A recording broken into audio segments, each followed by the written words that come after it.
बिस्मिल्लाहिर्रहमानिर्रहीम। अस्सलाम वालेकुम। पीके प्रॉपर्टी गाइड के प्लेटफॉर्म से मैं आपका होस्ट चौधरी कामरान, आप देख रहे हैं पीके प्रॉपर्टी गाइड। आज की वीडियो के अंदर डिस्कस किया जाएगा कि इस वक्त गुलबर्ग इस्लामाबाद में अनडेवलप प्लॉट्स और डेवलप्ड प्लॉट की प्राइसेस क्या मेंटेन है या डाउन हो रही हैं। क्योंकि अनडेवलप प्लॉट्स की प्राइसेस में अच्छा खासा डाउन आया है, डेवलप प्लॉट की प्राइसेस जो है वो मेंटेन रही है, उनमें इंक्रीज आया। फाइल की प्राइसेस भी डाउन रही। और इस वक्त सोसाइटी के अंदर क्या कोई डेवलपमेंट स्टेटस है, कहीं कोई डेवलपमेंट है, उसके बारे में इंशाल्लाह डिटेल डिस्कशन किया जाएगा। अगर आप मेरी वीडियो पे नए हैं जरूर सब्सक्राइब करें, बेल के आइकन को प्रेस करें ताकि गुलबर्ग से रिलेटेड आने वाली वीडियो आपको टाइम बाय टाइम मिलती रहे।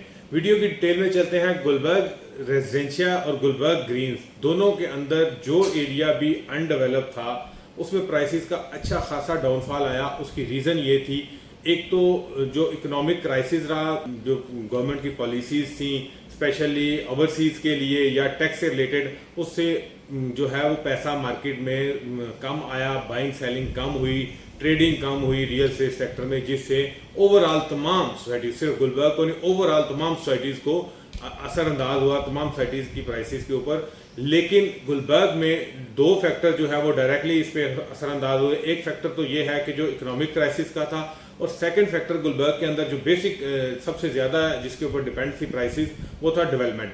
क्योंकि बहुत सारे ऐसे ब्लॉक हैं जिनकी ज़मीन क्लियर है लेकिन डेवलपमेंट नहीं की जा रही।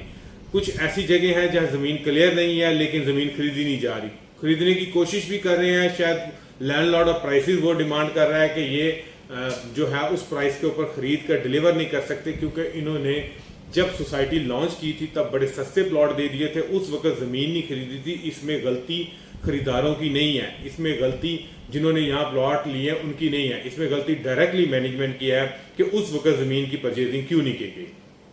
अब चूंकि जो टाइम गुजरने के साथ प्राइसेस अप होगी, ज़मीन की प्राइसेस अप होगी, अब ये ज़मीन खरीदने जा रहे हैं, तो ऑब्वियसली जो लोग इन्हें ज़मीन ऑफर कर रहे हैं उनकी भी गलती नहीं है। करंट मार्केट स्टेटस के मुताबिक वो देना चाह रहे हैं। ये लोग जो फिजिबिलिटी 2014-15 में ज़मीन इन्होंने प्लॉट बेचे उसके मुताबिक ज़मीन खरीदना चाह रहे हैं, वो इस वक्त फिजिबिलिटी बनती नहीं है, क्योंकि इस वक्त बाइंग जो है वो रेट इंक्रीज हो चुका हुआ है। इन्होंने प्लॉट सस्ते बेच दिए, बाइंग बाद में करने के 7-8 साल 10 साल बाद तो ज़मीन मिली ही नहीं, मिलती है तो इस प्राइस के ऊपर मिलती है, ये परचेज नहीं कर सकते।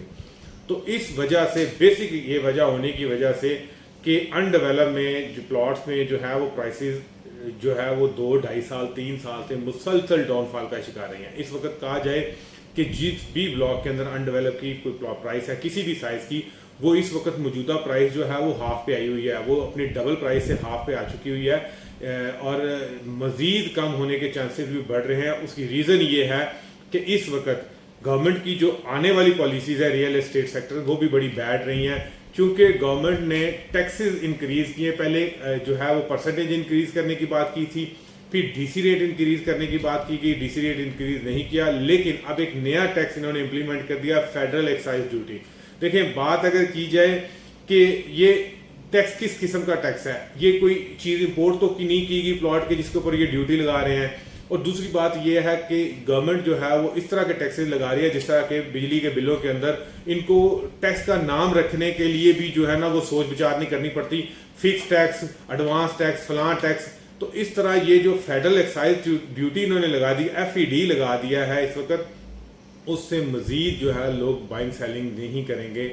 और बाइंग सेलिंग ना होने की वजह से जब लोग प्लॉट सेल करने के लिए आते हैं मार्केट में, अवेलेबिलिटी बहुत ज़्यादा हो जाती है, डिमांड एंड सप्लाई वाला रूल इंप्लीमेंट हो जाता है, सप्लाई ज़्यादा आ जाती है, डिमांड नहीं है मार्केट में, जिससे प्राइसेस डाउन आती हैं। लोगों की कोशिश होती है किसी भी प्राइस के ऊपर उनका प्लॉट बिक जाए, वो कैश करवा ले, लेकिन जिस प्राइस के ऊपर मिनिमम पे वो बेच के चले जाते हैं वही प्राइस मार्केट सेट हो जाती है कि ये मार्केट प्राइस है फ्लॉ प्लॉट की। तो ये सिनेरियो है बेसिक जो प्राइसेस के डाउनफॉल का, ये बेसिक रीज़न थी प्राइसेस जो है वो डाउनफॉल की। लेकिन अब बात की जाए कि प्राइसेस अप होने के कुछ चांसेस हैं। प्राइसेस अप होने के चांसेस जो थे वो डायरेक्टली डिपेंडेंट करते हैं उन्हीं दो चीज़ों के ऊपर, या तो गवर्नमेंट की पॉलिसीज अच्छी हों, ओवरसीज पैसा लाए पाकिस्तान में लोग जो है वो प्रॉपर्टी में इन्वेस्टमेंट करें, तो हर सोसाइटी की प्राइस जो है वो बेहतर हो जाएगी अनडेवलप फाइल्स की, अनडेवलप प्लॉट्स की और फाइल्स की स्पेशली। लेकिन जो डेवलप पोजेशन प्लॉट है उनके अंदर प्राइसेस इस पर डायरेक्टली डिपेंड नहीं करती, वो बेसिक नीड है। लोगों ने घर बनाने हैं तो जरूर रहना है उसके अंदर, तो वो इसी वजह से प्राइसिंग मेंटेन है। वो जो भी प्राइस इस वक्त है उसमें मजबूरी है, लोगों ने परचेज करना है, घर बनाना है, वो प्राइसिंग जोन नहीं है। लेकिन अनडेवलप जो है वो डायरेक्टली डिपेंड कर रहा है लोगों की इन्वेस्टमेंट के ऊपर। अब जो करंट सिनेरियो है इस वक्त लोग पैसा नहीं इन्वेस्ट कर रहे, आगे जो टैक्सेस लग रहे हैं इसकी वजह से लोग पैसा इन्वेस्ट करने से बिल्कुल गुरेज रहे हैं। लोग अवॉइड कर रहे हैं कि जो है ना प्रॉपर्टी में पैसा इन्वेस्ट करने की बजाय हम बैंक में रख लें या कहीं और इन्वेस्टमेंट कर लें, लोगों की ये सोच है। तो ये बेसिक जो आंसर है सोच का कि हम इन्वेस्टमेंट ना करें, तो इससे और मार्केट में डाउनफॉल आने के चांसेस हैं। लेकिन यहाँ अभी ये डायरेक्टली डिपेंडेंट है कि आज भी पॉलिसीज अच्छी बनाए, या आज भी सोसाइटी अगर गवर्नमेंट कोई पॉलिसीज अच्छी नहीं बना रही तो कम से कम गुलबर्ग सोसाइटी जो है, मैनेजमेंट जो है, जो जहाँ ज़मीन क्लियर है वहाँ लोगों को पोजेशन दे दे, डेवलप कर दे, जिससे जितना ज़्यादा एरिया कंजेस्टेड होगा उतने ही लोग यहाँ ज़्यादा आबाद होंगे। आबाद होने की वजह से उतनी डिमांड लोगों की ज़्यादा क्रिएट होती है ऑब्वियसली, तो जिससे जहाँ घर बनने के चांसेस भी ज़्यादा हैं, यहाँ इंगेज होने के लोगों के चांसेस भी ज़्यादा हैं, या इन्वेस्टमेंट के आने के चांसेस भी ज़्यादा बनेंगे। तो अगर गवर्नमेंट की पॉलिसीज से डाउनफॉल रहा है, लेकिन जो मैनेजमेंट की पॉलिसीज हैं वो इसको बेहतर कर सकती हैं अगर ये डेवलपमेंट स्टार्ट करें। अब डेवलपमेंट की बात करूं तो इन्होंने ईद के बाद जहां जहां भी डेवलपमेंट लगी थी, ईद से पहले तो कुछ प्रॉपर डेवलपमेंट थी, लेकिन ईद के बाद प्रॉपर डेवलपमेंट स्टार्ट नहीं की गई। एग्जेक्टिव 1 में वही जो 3-4 स्ट्रीट्स के अंदर इन्होंने कर्ब स्टोन लगाने शुरू किए थे और सीवरेज का काम किया था, वहीं दोबारा इन्होंने हल्का सा काम स्टार्ट किया है। एग्जेक्टिव 2 में वो 2 मशीनें लगाई हुई हैं, बाकी के ब्लॉक, टी ब्लॉक और विक्ट्री ब्लॉक और इसके अलावा ये जो सी की एक्सटेंशन है, यहाँ पर प्रॉपर जिस तरह काम स्टार्ट होना था वहाँ स्टार्ट नहीं है। वो 1-2 मशीन जो है वो मूव करती हैं, लेकिन ना होने के बराबर मूव करती हैं। जब भी वहाँ विजिट किया जाए तो वहाँ सर्वेयर जो है वो टोटल स्टेशन के साथ खड़े हुए हैं, वो सिर्फ ये शो करने के लिए यहाँ डेवलपमेंट का काम है। हालांकि टोटल स्टेशन का 2 दिन का 4 दिन का काम होता है, उसके बाद मशीनरी का काम है कि उन्होंने वहाँ एक्टिव होना है, लेकिन वहाँ इस तरह से डेवलपमेंट नहीं की जा रही। ब्रावो ब्लॉक के बारे में प्रॉपर प्लानिंग की गई, लेकिन अभी तक काम नहीं स्टार्ट किया। एफ एग्जेक्टिव 1-2 के बारे में प्रॉपर की गई प्लानिंग, लेकिन अभी तक उसका खैर उन्होंने जुलाई में मिड में कहा था, जुलाई का मिड भी आ जाएगा, उसमें भी अगर ये स्टार्ट नहीं करते तो ये एक बड़ा बैड इंप्रेशन है। फिर पी ब्लॉक के बारे में जो बात थी कि पी ब्लॉक में भी मतलब कहीं भी इस वक्त गुलबर्ग में प्रॉपर डेवलपमेंट स्टार्ट नहीं है। ये भी एक डायरेक्टली जो है प्राइसेस के ऊपर इफेक्ट हो रहा है, असरअंदाज हो रहा है कि प्राइसेस डाउनफॉल का शिकार है। लोग जो हैं वो डिसहार्ड होकर लोग यहाँ से डिस्पोज ऑफ कर रहे हैं अपनी प्रॉपर्टीज। वो लोगों की सोच ये होती है, जो लोग प्लॉट बेचने आते हैं, कि किसी भी प्राइस पे हमारा प्लॉट निकल जाए और हम यहाँ से डिस्पोज ऑफ करें। लेकिन यहाँ मैंने बार पहले भी अपनी वीडियोस के अंदर ये कहा कि देखें, एग्जेक्टिव 1 ब्लॉक 1600 तक प्लॉट जो है पुराना एग्जेक्टिव 1 था प्लॉट की सीरीज थी। बी ब्लॉक 2100 सीरीज तक के प्लॉट हैं। ए अल्फा ब्लॉक 3700 सीरीज तक प्लॉट है। इट्स मीन कि इतनी क्वांटिटी के प्लॉट हैं। जस्ट मैंने 3 ब्लॉक के नाम लिए हैं। उसके बाद मैं बड़ा ब्लॉक पी ब्लॉक पाकिस्तान की ब्लॉक के बारे में बात करूं कि उसमें 7000 के करीब प्लॉट हैं। अब मैंने ये 4 ब्लॉक जिनके नाम लिए, इनमें से इनका 25% हिस्सा जो ए ब्लॉक के अंदर डेवलप है, इन चारों ब्लॉकों का, या पी का कुछ हिस्सा है, उसके बाद टोटल अनडेवलप पड़ा हुआ है। लोग कोशिश ही नहीं कर रहे। देखें, लोगों का भी यहाँ पर एक जिम्मेदारी है, जिनके यहाँ प्लॉट हैं वो कम से कम आकर सोसाइटी विजिट करें, इनसे पूछें कि हमने 2013 से 12 से 8 से 7 से 9 से इन्वेस्टमेंट की हुई है, हमें क्यों नहीं डिलीवर किया जा रहा, क्यों नहीं बना के दिया जा रहा। अगर ये मुनासिब आंसर नहीं करते, अगर ये आपकी बात नहीं सुनते, तो मैंने आपको पहले भी प्लेटफॉर्म बताया कि और भी प्लेटफॉर्म यहाँ मौजूद है, आप जाकर बात तो करें। सिर्फ 4 ब्लॉक के लोग, जिनके टोटल क्वांटिटी अगर मैं प्लॉट्स की करूं तो 6-7 हज़ार 8 हज़ार या इवन के 12-14 हज़ार प्लॉट्स के ऑनर्स जो हैं, वो अगर इन 3-4 ब्लॉक्स के भी इकट्ठे हों, लेकिन यहाँ 26 से ज़्यादा ब्लॉक हैं गुलबर्ग के अंदर, जो इस वक्त जिनमें मेजॉरिटी हिस्सा अनडेवलप हैं, और मेजॉरिटी की इन्वेस्टमेंट जो है वो 2017 से पहले की है।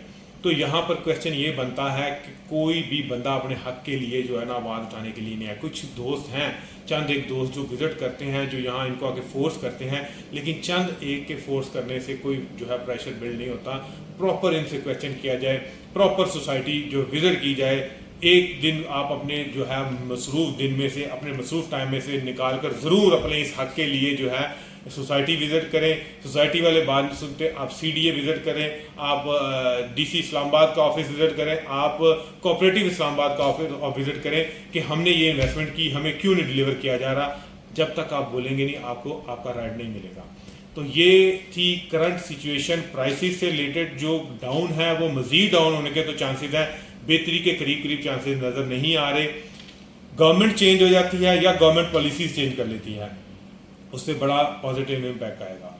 और दूसरी बात ये है कि यहाँ डेवलपमेंट ये करना स्टार्ट कर देते हैं। डेवलपमेंट से ये होगा कम अज़ कम के लोग घर बनाने से रिलेटेड यहाँ कंस्ट्रक्शन स्टार्ट करेंगे, जिससे एक इंडस्ट्री एक्टिव हो जाएगी, तो फिर भी चांसेस हैं कि कोई मार्केट बेहतर हो जाए। लेकिन इस वक्त जो करंट सिनेरियो है, इसमें जो हालात हैं, बहुत मुश्किल है कि अगर ये कोई प्राइसेस बेहतर हो जाए और मार्केट बेहतर होने के चांसेस हैं।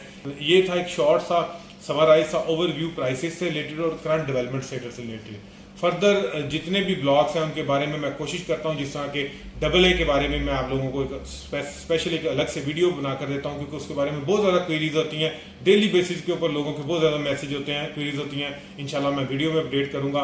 और कोई भी किसी किस्म का क्वेश्चन हो आपको गुलबर्ग से रिलेटेड, आप मेरे साथ कॉन्टैक्ट करें। मैं और मेरी टीम गुलबर्ग में हाजिर है। दुआ में याद रखिएगा। आपका होस्ट चौधरी कामरान। अल्लाह हाफिज़।